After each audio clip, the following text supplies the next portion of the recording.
ప్రభువైన యేసుక్రీస్తు నామంలో అందరికీ హృదయపూర్వక వందనాలు. ఈరోజు దేవుని యొక్క మాటలు. నేను నా ఉద్యోగాన్ని కోల్పోయాను. ఈ సంవత్సరం నాకు యాక్సిడెంట్ అయింది. మా పిల్లల పెళ్లి చేయటం వలన అప్పులయ్యాను. ఇలా ఒకతను ఏదైతే ఆ సంవత్సరం నష్టపోయాడో వాటన్నిటిని జాబితా రాసి పెట్టి ఉంచాడు.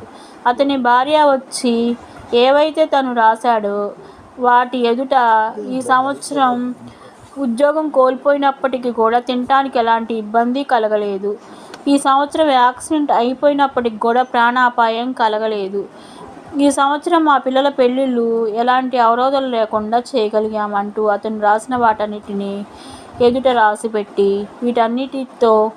వీటన్నిటిలో సహాయం చేసినందుకు, మాకు తోడుగా ఉన్నందుకు దేవుడికి వందనాలని రాసి పెడుతుంది. అది చూసిన ఆమె భర్త వాస్తవాన్ని గ్రహించి సమస్యలు ఎదురైనప్పటికీ వాటిల్లో తోడుగా ఉన్న దేవునికి కృప కొరకై కృతజ్ఞతలు చెప్తాడు.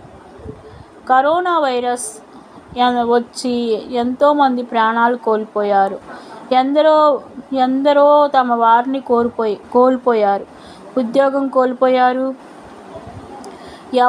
రోజువారీ కూలి పనులు చేసుకునే వాళ్ళు తినటానికి తిండి లేక అల్లాడిపోయారు.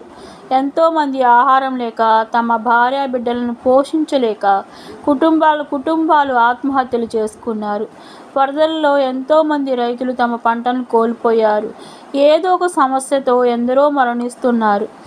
కానీ ఇది చెప్తున్న నేను నేటికి సజీవంగా ఉన్నాము, ఆరోగ్యంతో ఉన్నాము, ఉద్యోగాలు ఉన్నాయి. ఒకవేళ ఉద్యోగం లేనప్పటికీ కూడా తినటానికి ఇబ్బంది లేకుండా ఉన్నాము, పోషించబడుతున్నాము, నడిపింపబడుతున్నాము.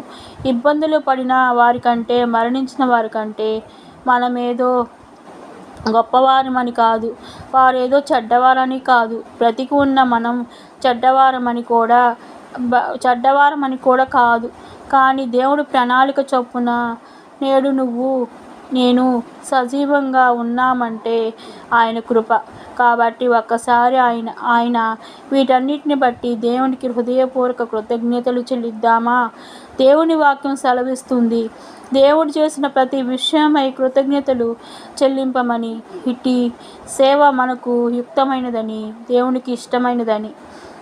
అంతేకాకుండా మన దేవుని మహిమ ఏమిటో, శక్తి ఏమిటో తెలిసి కూడా ఆయనకు కృతజ్ఞతలు చెప్పకపోతే మనము వ్యర్థము, బుద్ధిహీనులమై మన హృదయము అంధకారంచే నింపబడుతుంది.